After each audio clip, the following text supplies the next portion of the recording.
Alright friends, it's time to get started on our speed sensor. To access this, we're going to get underneath the driver's side and we're going to get right along the driver's side of the transmission. Now to access this, I'm just going to carefully reach right up along the exhaust, so of course you're going to want to make sure it's nice and cool to the touch so you don't get burnt. I'll reach right up along here and now I'm going to find the wiring for this. It has two wires but one wiring harness. We just want to go ahead and grab onto that. We're going to squeeze on the tab for the wiring harness and then gently pull it away from the sensor. Now, whenever you remove your wiring, you always want to inspect the electrical connector. If you see any funny colors, it's corrosion and it needs to be dealt with. This one looks really good, so I'll just go ahead and set this right aside, and now we can start removing our mounting bolt. So let's have a quick look at our new sensor here. This is the electrical aspect that we just disconnected.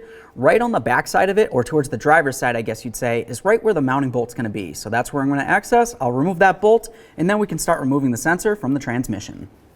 Now, right along the driver's side of the transmission, you're going to find this bracket right here, and this goes to the shifter cable.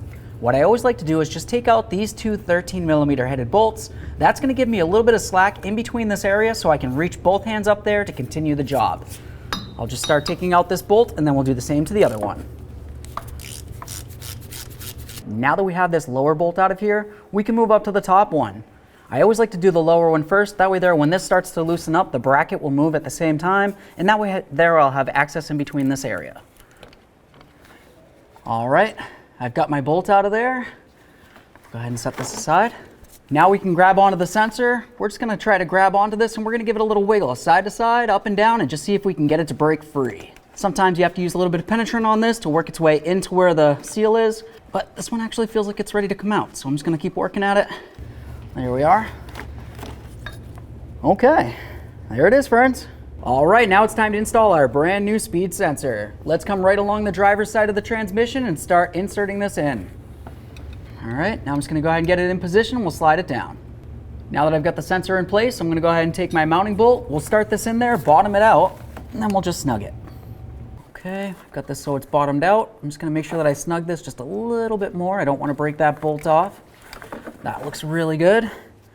Now at this point, we can reconnect in our harness. Just give it a quick inspection one last time. You want to make sure that it still has that gasket on there. This is super important.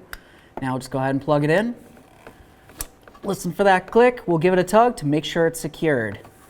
All right, now at this point, if you took the bracket off for your transmission shifter cable, let's go ahead and put that on as well. Let's start lining up these bracket bolts. I'm going to start with the top one up here. We'll get this in, put it in a few good threads, then we can start in the lower one as well. Once they're both started, we'll snug them up. That bottomed out right there. Let's make sure it's nice and tight. Do the same to the other. That's tight as well. Double check that cable, make sure it's secure. Also take a peek at that wiring, make sure everything's secured as well, and then you can get back out from underneath the vehicle. Okay friends, we got the truck back together. What's left to do now? Now you want to go ahead and hop into the passenger compartment. Go ahead and start up the truck and check to see if you have a check engine light. Assuming you don't, take it for a road test and just make sure that your speedometer is working properly. Thanks for watching.